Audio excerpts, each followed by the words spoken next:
Welcome back to the Wise Athletes Podcast. Today, in episode number 52, I spoke with Dr. Howard J. Lux, a widely respected orthopedic surgeon and sports medicine specialist who is an expert in shoulder, knee, and other sports injuries. Among many other accolades, Dr. Lux has been named as one of the top sports medicine physicians in the United States by U.S. News and World Report. Dr. Lux is also a master's athlete who knows how hard it can be and how important it is to remain athletic for the pleasures it brings to life, as well as for the many health and longevity benefits that cannot be obtained in any other way. In our discussion today, we cover a set of topics that are of interest to all older endurance athletes, including how do I interpret that joint pain that appeared out of nowhere, and what should I do? When should I get an MRI? How to avoid training mistakes behind overuse injuries that can take away our athletic fun. Arthritis. Am I causing arthritis by exercising a lot? Should I rest my joints to let them heal? Surgery versus no surgery. What's this top orthopedic surgeon's surprising perspective on the role of surgery?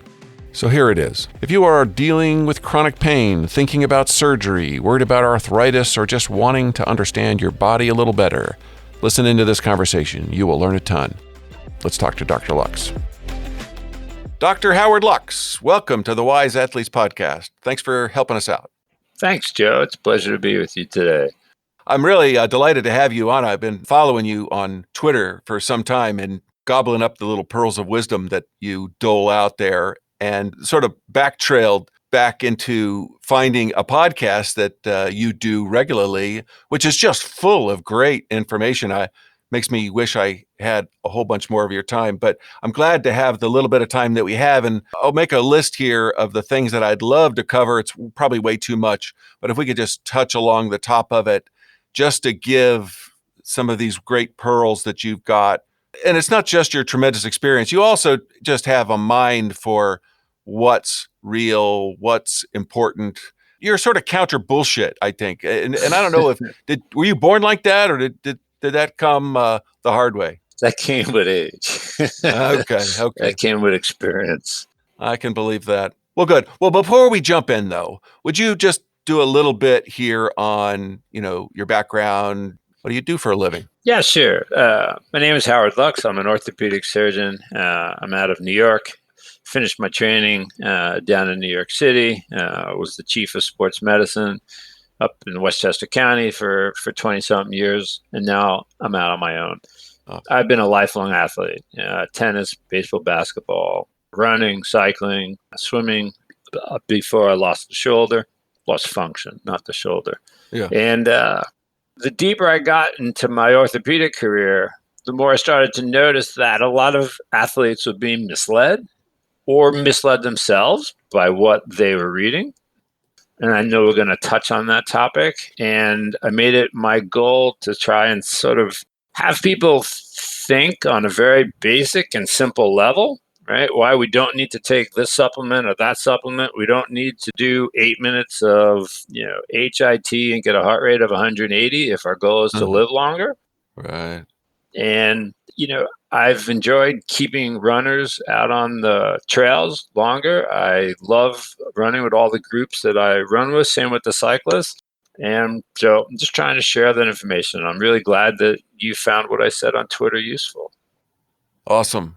Well, just as a reminder to you and the audience, the Wise Athlete Podcast is for the older athlete. And my goal, and so therefore what I try to help the people who follow along, is with information that helps them to have a high level, whatever their goal level of performance is today, but also to retain that athletic capability for a long time. So longevity, health span, not taking a bus tour of Italy at 80, but a bike tour. And I think that that's a worthy goal. And yet at the same time, I know that it's true that the older I get, the more easily I seem to get injured, and the longer it takes to recover. And it has long been, but still continues to be my biggest fear, that I'm going to have some serious injury, and that's going to be the end. I know lots of guys who are getting these serious things, knee replacements and hip replacements, and people with serious back pain. And it just worries at me that that's going to be me too. And so I'm tickled to have you here. I'm confident that you're going to provide me some clarity on some things that are going to help me stay in the game. Beautiful. So here's my list, and let's hit on them on these as we can. And of course, you know more than me, and so please talk about anything that you think we should know. But the things that I'm really curious about are when I have a pain that just showed up one morning. How do we know? Is that really an injury? If the pain feels like this, it's nothing. If it feels like that, we go to the doctor. If there's some tips you can give us on what is an injury, how do I know if it's a bad one or not, that would be really helpful. Number two would be then, of course, injuries come from all kinds of sources, but just for the sake of time, we'll skip the vast range of accidents that you've seen injuries from. And let's talk about the training mistakes, sort of the self-induced injuries that are the root cause of a lot of injuries to older athletes, I am sure. I'd also like to touch on the A word, arthritis. That's one of my scary words. I'd like to know more about that. And am I making myself have arthritis by being physically active, et cetera? I then would like to get your take on, when is surgery a good thing? What is the role of surgery? Does surgery make me get back on my bike faster? How long do things take to heal anyway? And then the last thing just would be, what's real? I mean, we hear about all kinds of things, stem cells and microfractures, and what really works and what doesn't. Okay. How does that sound? This sounds perfect. Well, awesome. Sounds like a full podcast. Yes, indeed. I'm not sure if that's the right order, but if that's a good enough order, then let's start with injuries. How Sure. do we know when we're injured? Yeah. So that's a great question. And, when I'm in the office with people and you and I appear to be of similar age, we're similar activities, and we wake up one morning with some discomfort. We didn't injure ourselves, right? Things hurt. We wake up every morning, we look at ourselves in the mirror, we accept that we need glasses to see ourselves better. We accept that our hair is gray, we have some more wrinkles, our hair is thinning. But somehow we anticipate that our joints, tendons, and muscles are the same as they were when we were 16. We expect them to be perfect, and they're not. They are aging too. And if we treat them right, they're going to age perfectly well, just like the rest of our hair that still resides on top of our head. Yeah. But we're going to look, I don't know how much you run. I tend to run 20 to 30 miles a week. I don't think I have a morning that I don't wake up with something hurts. Yeah. The pains that you have to worry about typically are the pains that get worse day to day, pains that occur from a run or from a ride, a hard push or a harder run or hill repeats, weighted runs, weighted hill repeats, etc. But in general, our Achilles tendons, our feet, our patella tendons, our quadriceps, especially the upper hamstrings up towards our butt, those are very sensitive to slight changes in our training, slight changes in our cadence, our rhythm, our distance, our pace, etc. And we can get ourselves into trouble a lot if we run too much, too little, try to bounce back too fast. So, that's why we're going to dive into training errors. But I want to jump back because most of you who come into my office who are nervous, why do my feet hurt, my ankles in the morning, if that pain goes away after you're up, you're in and out of the shower, and then you get moving, these are typically not worrisome. These are our joints waking up. We have basic compounds and chemicals inside our joints called interleukins. And when we're sedentary, the more inflammatory interleukins tend to increase in concentration. But once we get moving, the anti-inflammatory interleukins rise. That's why people with arthritis feel better when they're moving too. So I wouldn't worry about these pains that start up if you get up after eating dinner for an hour and a half, or get up from a show, or wake up in the morning. But if you have pain that comes on during a run, It makes it difficult. You can't maintain your speed, your cadence, your gait is off. That's something that I might need to know about if it holds on for a few days. So if it's making you change the way you move. Correct. Because once we throw off the kinetic chain, we throw off how we run, then we put other joints at risk too. Okay. If you can't maintain your pace or cadence and something hurts and you're limping along, that's a sign from your body to stop. And there are certain pains we worry about for stress fractures, like pain in your metatarsals in your feet, on the front of your tibia, groin pain in people who run a lot. So those are the pains that we quote unquote worry about if they come on when you're training and they don't go away. But other than that, most of the tendon pains that we have, if we can maintain a cadence, pace, gait, etc., then we can continue going. And what about like swelling? If something swells up immediately versus hours later, is that different? Yeah, so immediate swelling following an injury is obviously a sign of acute inflammation. Something is going on. But that does mean that you incurred an injury. And those moments are actually rare, right? I mean, how many times have you run with something, came on and started bothering you immediately? Um, those are relatively infrequent. Yeah. Sometimes our joints will swell a little, and they'll get a little cranky, and we'll talk about that when we talk about arthritis. All right. But yes, if you have an acute injury with swelling, you need to rest, and if it persists, come and see me. Okay. But just because it swells at all, that doesn't mean that it's an issue necessarily. It doesn't mean it's catastrophic. No, it just something that's swollen might be, beyond a typical discomfort associated with training, right? Your Achilles tendon can swell due to Achilles tendinopathy. Those tend to be very tender nodules, but in general, most overuse injuries don't swell. Most acute or traumatic injuries do. Okay. So we don't necessarily rest the chronic overtraining injuries as much as we rest the acute traumatic injuries. I got you. Okay. Well, should we talk about where these injuries come from? And I guess we're talking about Training errors. the thing that was hurting a little bit, but I kept going thinking that it would go away, and it just got worse. Sure. I'd say 50 or 60% of the people that I see do not have, and when I talk about the people I see, I'm talking about runners, cyclists, tries.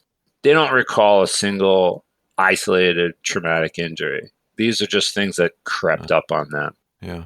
Many of the injuries, these overuse injuries that runners, cyclists, and tries will suffer from are training errors.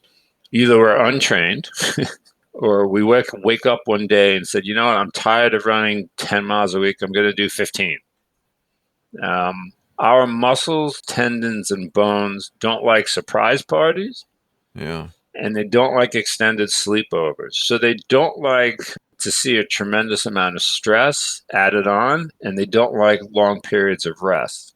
So if you're up and trained and you're running 25 or 30 miles a week, something sets you back, you get sick, you can't run for 2-3 weeks, you can't go back and run 30 miles a week the next week.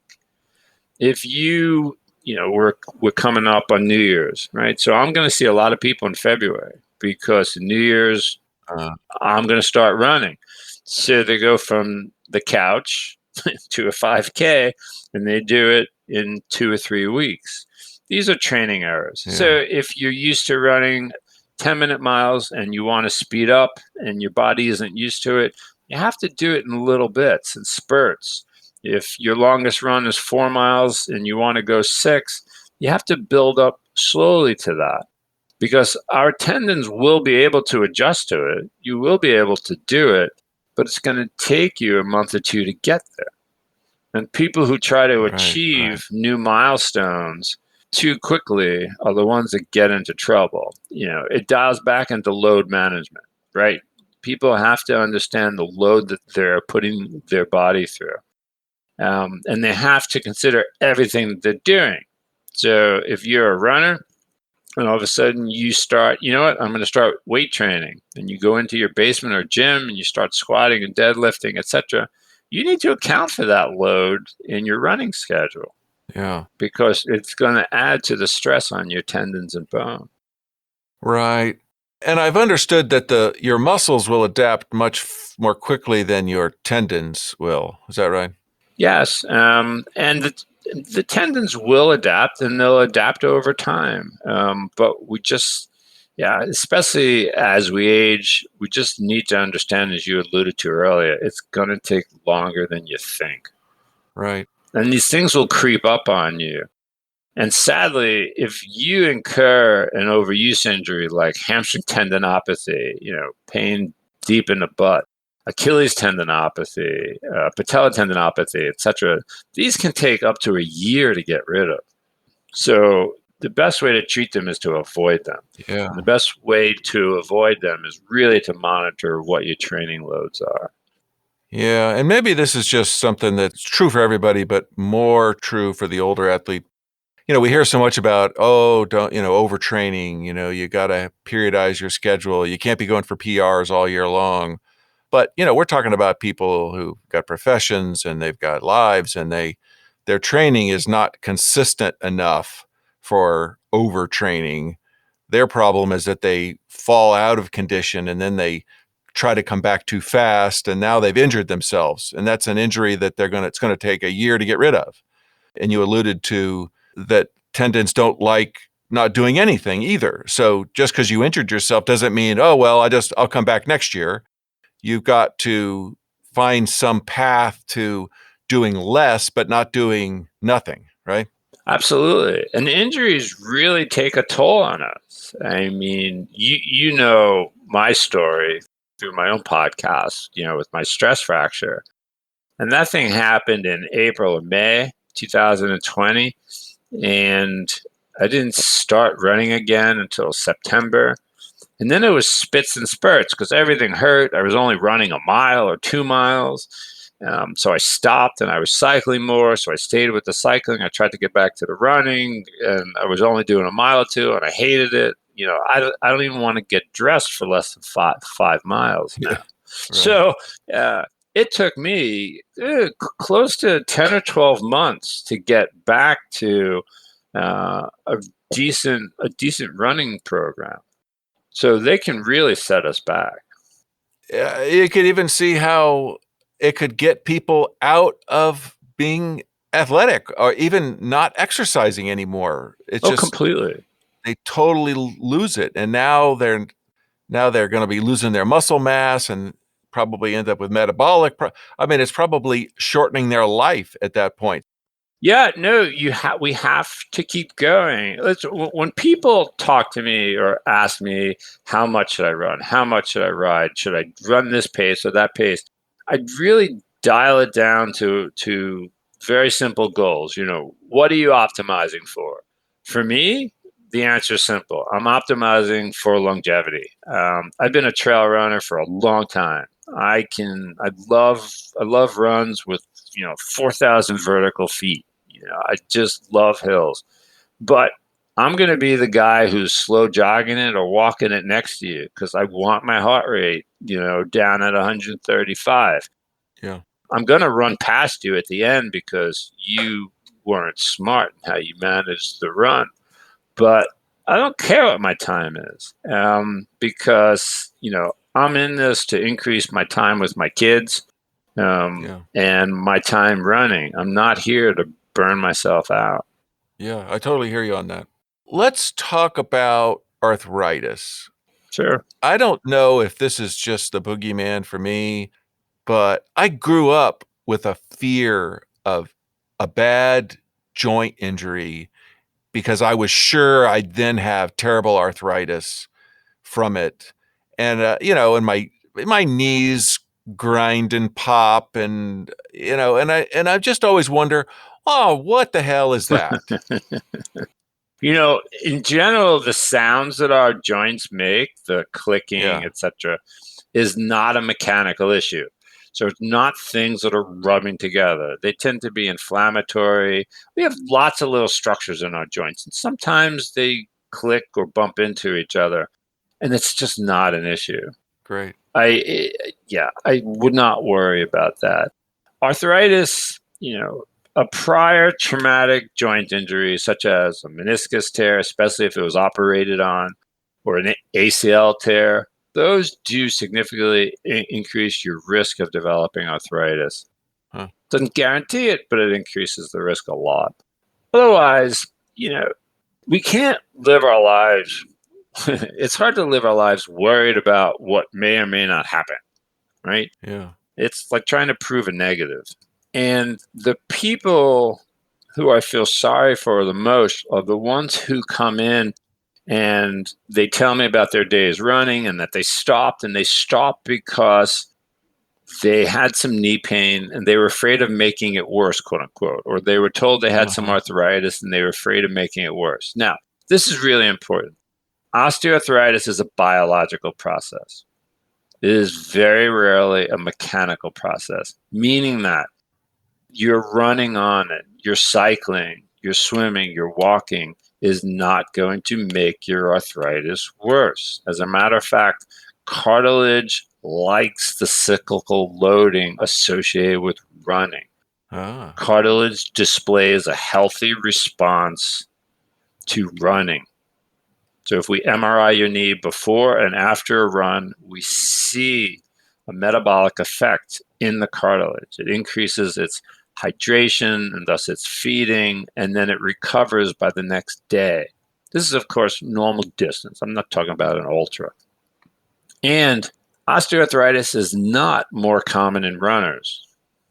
Osteoarthritis is not worse in runners. As a matter of fact, they had a study that took an equal number of people with arthritis who ran and with arthritis who were sedentary, and they controlled for the severity of the arthritis. And those who continued running at a self-selected pace or intensity, they kept their knees longer than the people who were sedentary. Huh. So the people who were sedentary ended up getting knee replacements sooner. Osteoarthritis is a biological problem. As I mentioned the interleukins before, there are hundreds of chemicals inside our knee. Those chemicals can be hostile to the health of the cartilage or beneficial to the health of the cartilage. Something happens in the onset of arthritis. It's usually a failure of a repair mechanism where we start to build up the hostile chemicals. Now, running, walking, movement help to push those out of the knee joint. It helps to stimulate the healing mechanisms, and it helps to stimulate the anti-inflammatory mechanisms inside our joint. So if you are told that you have a little arthritis, the last thing in the world you want to do is stop running. Because one, you're not going to protect, quote unquote, your knees or your hips. Two, humans die of very predictable causes, right? We die of metabolic diseases. We die of heart disease, dementia, stroke, type 2 diabetes, insulin resistance, etc. All of those things that I just mentioned are prevented or alleviated or mediated or moderated by walking, moving, and running. So you don't want to throw your health under the bus in an attempt to save your knee when in fact you're not saving your knee either. So a diagnosis of arthritis is not a death sentence. And I run with many people with horrible looking knees and they're fine. They're not running 7-minute miles, but they're running and they're loving it. Right. So it's really important to stay active. Yeah, let's come back to that horrible looking knees. I assume you mean like MRIs. X-rays. Yeah, I just need an X-ray to diagnose severe arthritis. Oh, okay. But let's come back because Sure. I wanted to summarize that because I think that was important. The problem with cartilage, as I've always understood, is that it doesn't have very good blood flow.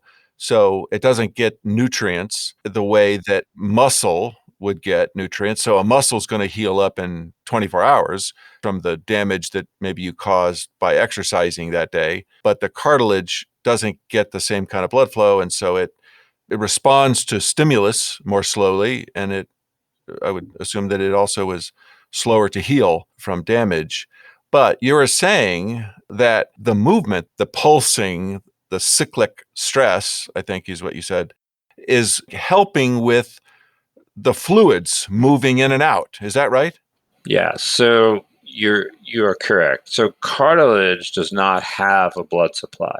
It derives its inside your joint. You have a little fluid. It's like the oil in your motor. We have Yeah. enough fluid, to lubricate, and in that fluid is the oxygen and nutrients that our cartilage needs. So when you load the joint, that fluid is pushed into the cartilage. So that helps to nourish the cartilage. And the cartilage has a response to that impact loading. Got it. Okay. And so that makes it similar to what I've heard about like bone health, where it's the weight bearing stress is what the bone is looking for. There's something like that for the cartilage as well. So does that make cycling, as an example, less good for the cartilage than walking or running? So the answer is we don't know. Um, Okay. the movement is good because you're still putting a lot of force or pressure across that knee. Oh, sure. We don't study cartilage responses in cyclists, swimmers, etc., as much as we study it in runners. So we just don't know. Okay. But movement is good, and resting, total rest is bad. Right. And total rest, that's a great point. Total rest, bed rest, couch rest is almost never necessary. Almost never necessary, unless we're nursing a stress fracture or a heart attack, something serious. If you have an injury, make sure you very clearly discuss this with your doctor. One, do I need to rest? Because for many things, you don't. And you can run if it doesn't hurt or if it hurts just a little, etc. Then you ask, what is the downside if I don't rest? Right? Where can this go? What can happen? Am I just going to experience a little more pain or could I harm myself? Yeah. And then find out, how long, if you do need to rest, how long it is, because you will detrain, you will decondition in 2 weeks. You're going to Yeah. set yourself back quite a bit. And so I really try to find some way to keep most of my athletes continuing to train in some way, shape or form. Got it. Got it. People ought to look for that and ask their doctors if they're seeing a doctor, get clearance from the doctor for some sort of way to keep moving. Absolute rest is very, very rarely necessary. Well, my personal experience over the years trying to make my pains go away, I never found that resting anything ever helped. But going out on a walk or some sort of cross training always did seem to help. So it all sort of matches up with my own personal experience for whatever that's worth. And my experience too. All right, I'm not sure quite how to talk about this, but the next category was sort of this surgery versus not surgery, and maybe that is a separate discussion, or maybe it's all part and parcel to this question of when should you get an MRI? Yeah. So I imagine you might want to link to that post that I think that Yeah, you're referring to that I just put up. This is an important topic for us as aging athletes. As I mentioned before, we don't think twice about our need for glasses, balding, wrinkles, etc. But most people assume their joints should be normal. Right. Most people assume that if we get an MRI in them, their joints will say normal, or if something shows up, that must be the cause of pain. It's Right. just not that simple. If we MRI a typical 50-year-old, so let's take a 50-year-old, male or female, no pain. They just got back from a run. You ask them a favor, go lie in this magnet. They have an 80% chance of having a disc abnormality in their spine. Yeah. They have a 75 to 80% chance of something being reported as an abnormality in their knee. They have a 25% chance of there being a quote unquote tear of a meniscus in the knee. They have a double-digit percentage chance of having a rotator cuff, partial tear or full tear. So what we're just starting to learn about is what these normal, age-appropriate findings are. So that 50-something just accumulated these, just like we see them externally. And let me just interject into that, because I think you mean that those are people without pain, right? No pain. They have zero pain. Yeah. You just put them in a magnet and you lie them down. Yeah. So if somebody does have pain and they lay on the magnet and you see 3 different things that aren't right, you have no idea if one of those is new or none of those is new Right. and is the cause of the pain. Correct. So that's where I was going to go is MRIs don't show us pain. MRIs show us structures. So now let's just assume this for a second. Assume that you have a meniscus tear because you may be 60 years old, so there's a 35% chance that you have a meniscus tear. Your knee starts hurting. You call your doctor. Your doctor says, I'll send you for an MRI. The MRI shows that meniscus tear. We can't date that meniscus tear. We can't tell you it's recent or it's old. It could have been 20 years old. You just don't know. Not only that, but there's no way to tell whether that meniscus tear hurts or not. Yeah. And I know so many runners who run with meniscus tears, including the person who you're talking to. I have in both knees, MRI proven, never had surgery, and usually never have knee pain. Yeah. So imagine you're a 56-year-old, you develop knee pain, and they find this meniscus tear. We don't know if it's old or not, but you're going to remember this. You can't unsee your MRI report. You're going to blame every bit of knee pain that you ever have in the future on this known meniscus tear. You might choose to stop running because now you have a meniscus tear. Again, you're going to throw the health benefits of exercise and your whole health under the bus because you think you're saving your knee and you're not. Right. Worse, we have a high-tech, low-touch healthcare system.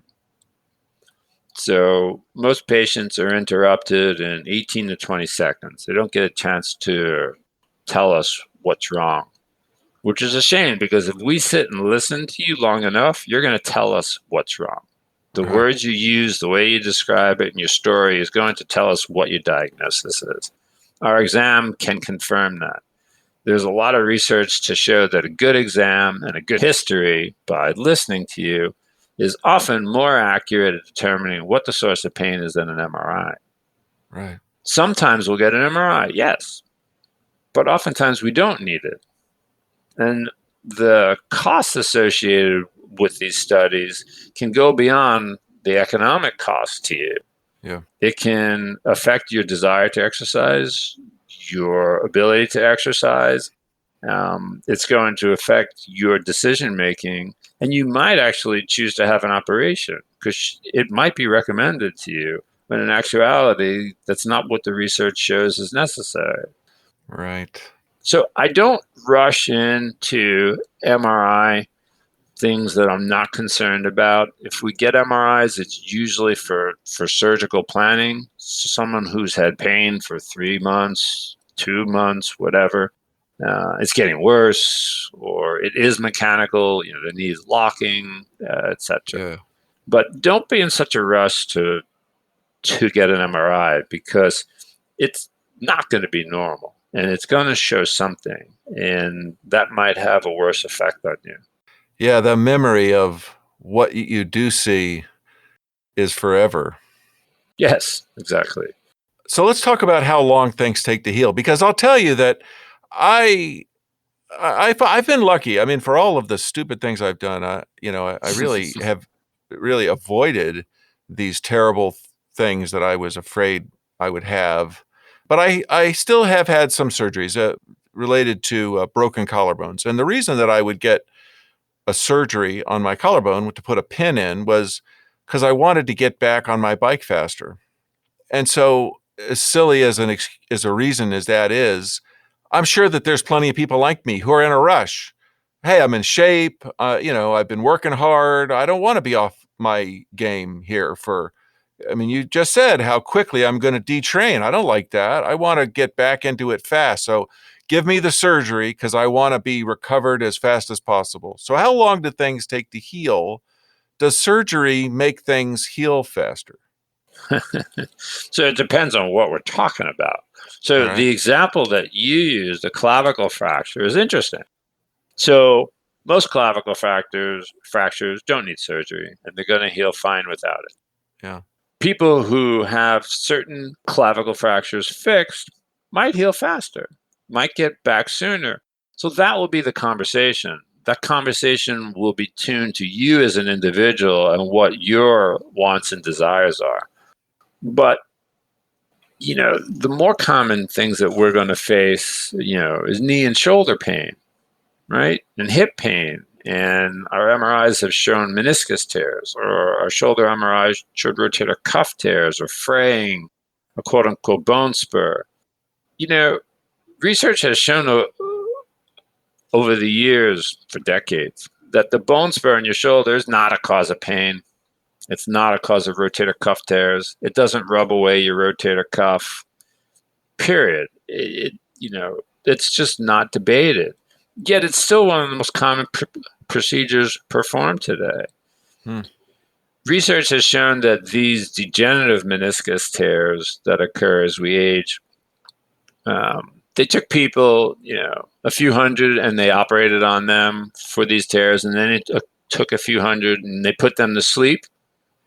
They made 2 incisions in their knee, and they woke them up. They didn't do the surgery, so it's called a sham surgery. Guess what? Both groups got better. And then they did a different study where they put, one group into surgery and one group into physical therapy. Both groups got better. Yeah. So it's become clear that surgery is not necessary for the vast majority of meniscus tears. And you're not going to get back to running sooner if you opt for the surgery than if you wait for your pain to subside. Again, don't make the assumption that the pain is due to the meniscus tear, because it might not be. So there are many situations where surgery is necessary, and there's more situations where surgery might make your issue worse, and it's not necessary. So second opinions are really necessary. So are third opinions. Because an opinion is easy. It's it's annoying. You have to wait on our phone trees, etc. I get that. But when you're thinking about your running longevity, your athletic longevity, and your ability to run and ride and cycle and walk is concerned, you don't want to rush those decisions. Athletes tend to make emotionally laden, poor decisions around surgery, thinking that we're going to get back faster, sooner, better, stronger. And it's just not the case. Yeah. Getting surgery on your body is not like replacing a tire on your car, I guess. No. Yeah.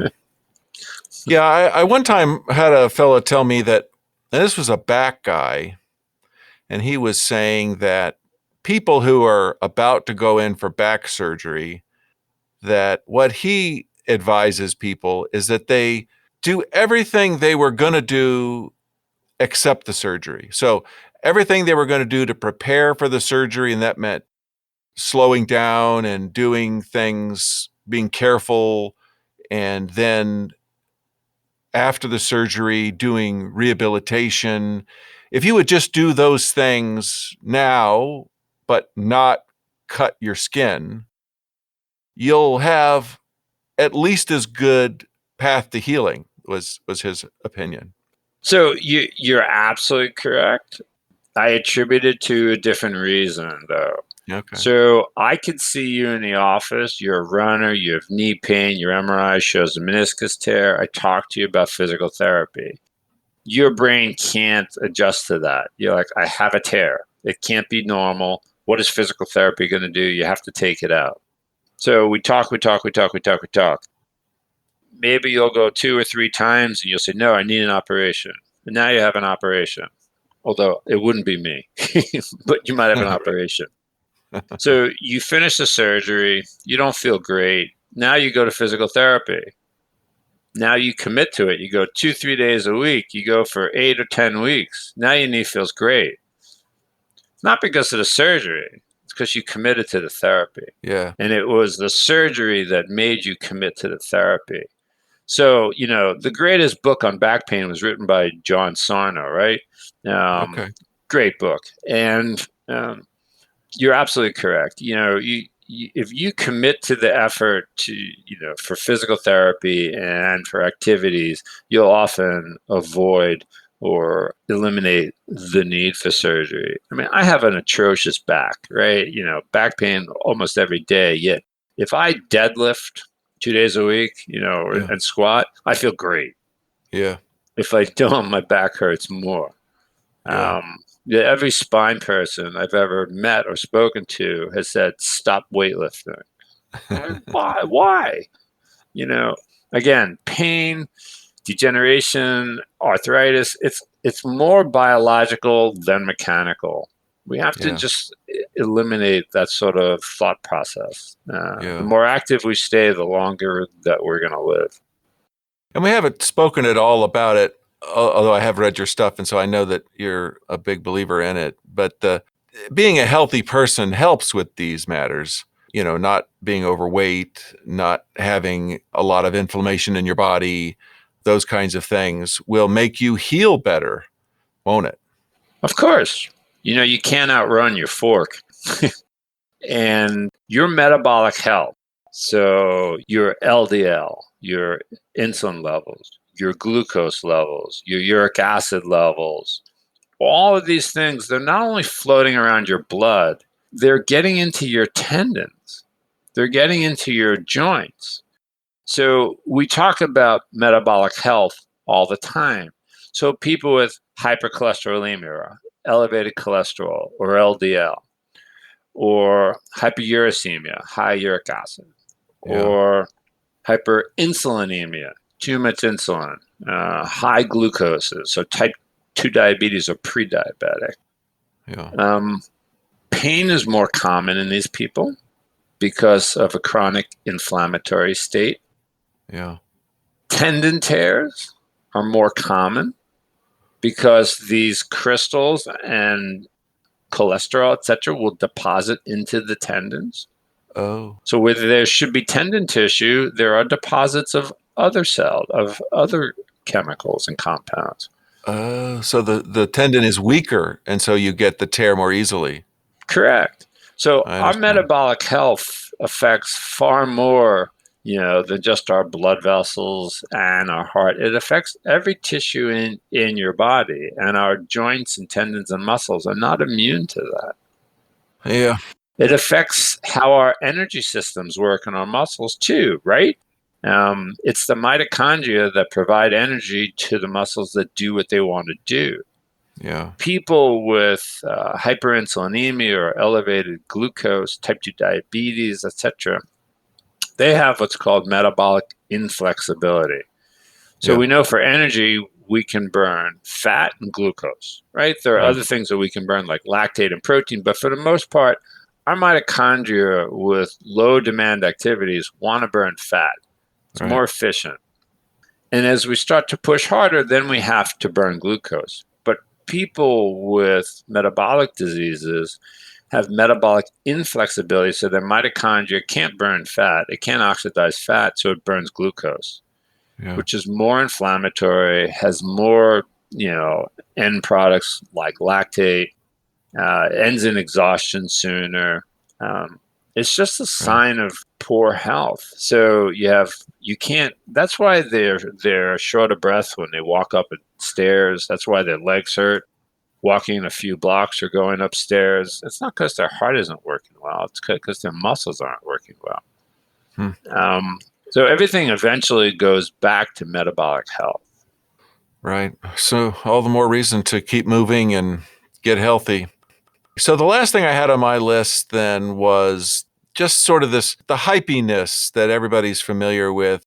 I'm not sure I've ever heard about it from any medical doctor that I've ever spoken to, but I hear about it from people who have paid a lot of money for stem cell injections or microfracture to grow cartilage or, these crazy sounding things. I don't know if you can speak to this stuff. Yeah, there's no cure for arthritis. They're getting there.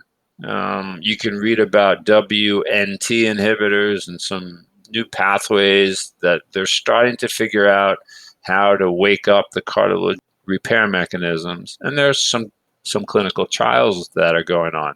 This has nothing to do with stem cells, though.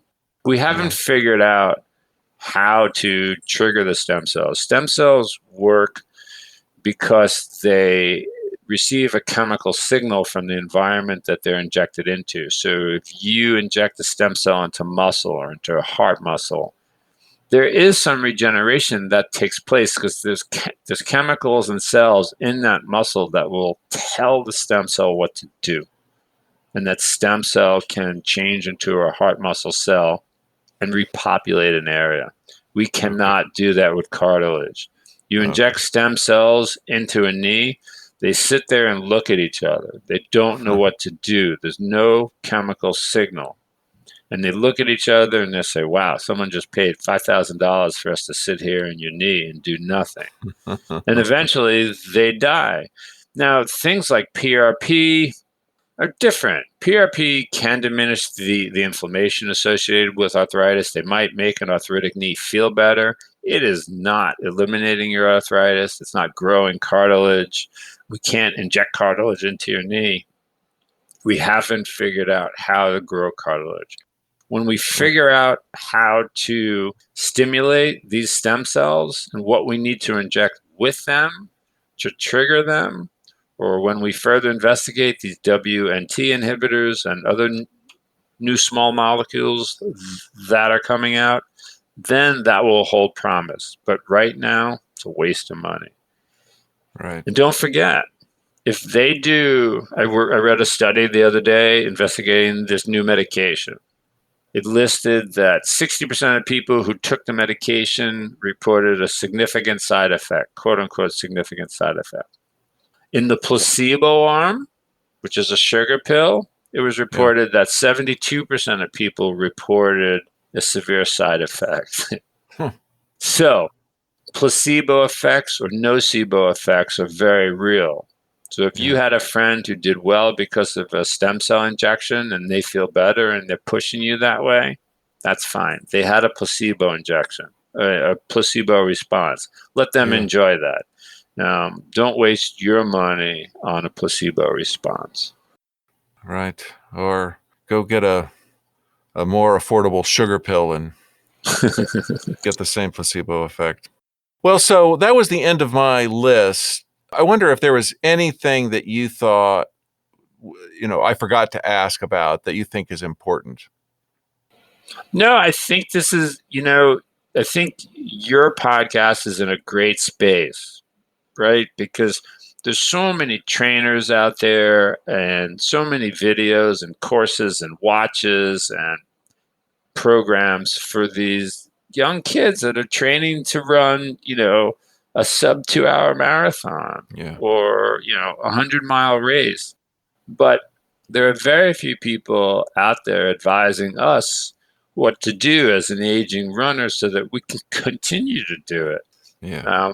this is the conversation that I have 20 times a day in the office. Right. It boils down to being simple advice. Just, understand what your body is capable of. And if you want to push the threshold, just give it time.